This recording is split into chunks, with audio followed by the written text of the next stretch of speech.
Well, existing home sales shot up 25% in July. I don't normally go over such, arcane economic statistics, but this just, it stood out so much to me to have a 25% jump in the middle of a depression is just insanity.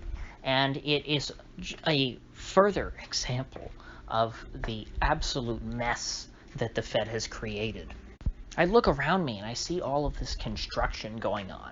I see all of these homes being built, all of this cookie cutter plastic suburban garbage just being extruded by corporate America. And I see how it affects the landscape, what it does to, to our communities. And I think that none of this would be possible without the Fed. All of this modern suburbia, these massive homes, none of this would exist. And that just, to me, drives home just how much our world will be different when the Fed finally loses control. And, they've been always, the Fed started out with the greatest amount of control back when they first really started manipulating things back in the 80s. Of course, the Fed has been manipulating things since they were invented. They created the first housing boom in Florida way back in the 1920s. But, since the 80s with Alan Greenspan, that's when the Fed became super activist.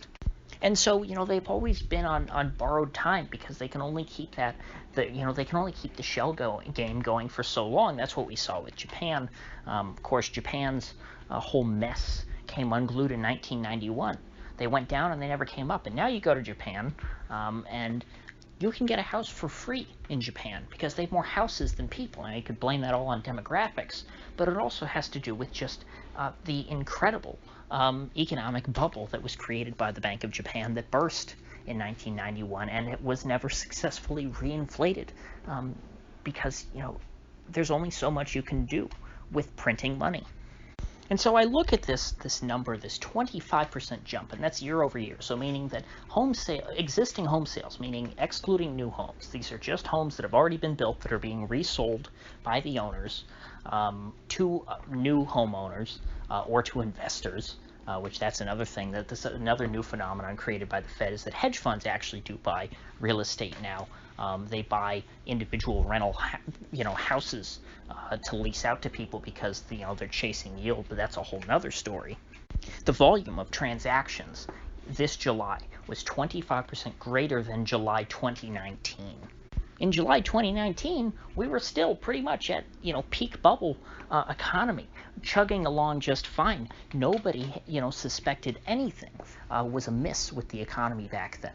And we somehow beat that number of July of last year by 25%. And I have to be honest, I don't really see why. In particular, all this is happening because credit was already cheap. It's not like the Fed, was able to bring interest rates much lower. I mean, they are lower, but they were low to begin with. So I don't see what all of this is, because you can talk all you want about we're reinflating the economy, we're reopening the economy. Well, if everyone's just reopening, if everyone's just starting to get their jobs back, the first thing you wouldn't do is go out and buy a brand new house at record high prices. Mind you, the median home price in the United States is over $300,000. That's prohibitively expensive for most people that I know. And yes, in my area, that's about what, that's what a house will run you. Not a nice house either, just an okay house. $300,000, that's pretty par for the course. Houses, mind you, that within recent memory, with just a few years ago, were under $100,000. But of course, the Fed can't find any inflation. Don't ask the Fed about these rising prices. That doesn't mean anything to them. This is just, the market at work. It has nothing to do with monetary policy, they say. But yet, despite the protestations of the Fed, the housing market seems to be following the exact same trend since, the March lows as, the stock market and the bond market. Because, of course, since stocks bottomed in March, there has been this incredible V-shaped recovery to all-time highs, okay, in the middle of a depression, the greatest depression since the 1930s. The U.S. stock market is at all-time highs. We're now doing better than we were earlier this year before there was any kind of pandemic, emergency. And you can look at the chart in existing home sales and see a very similar story. At first, existing home sales fell off a cliff, but now they're all the way back at a 14-year high. Since before the last recession, since before the housing crisis, well, actually it was, pretty much since the last housing crash in 2006-ish, 2008, that era, there has not been a greater volume of existing home sales. And I have to think that perhaps what a lot of this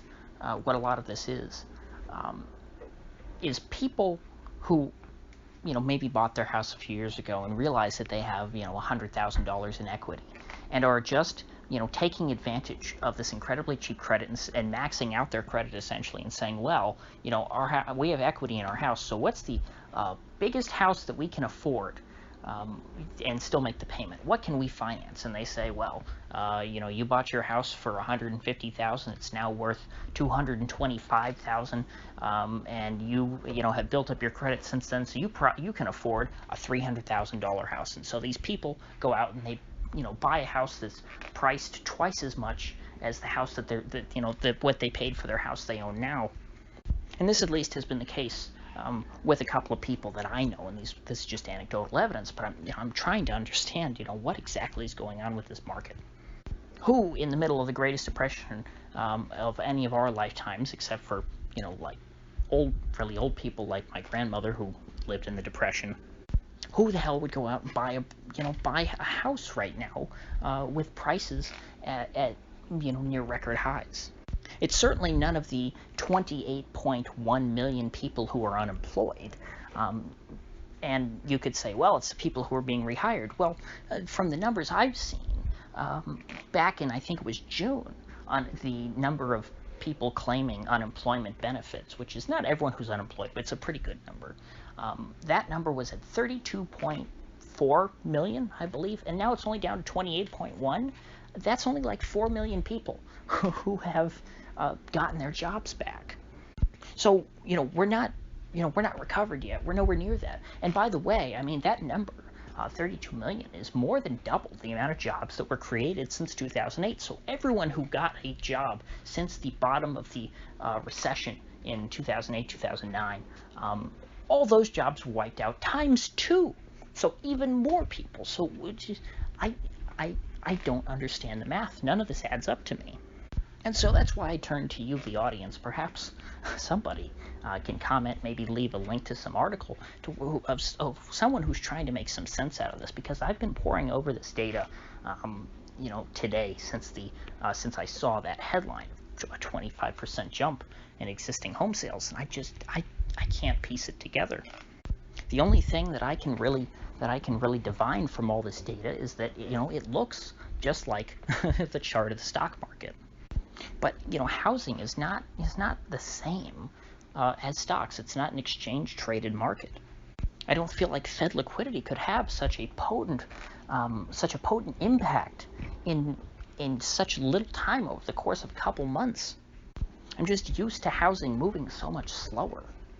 So that's about all I have to say on this topic for today. If you gained anything of value out of this video, I'd appreciate you clicking that like button and sharing this video. And if you haven't already, please do subscribe, because I do upload every day and I'd hate to have you miss one. So I'll see folks back here tomorrow.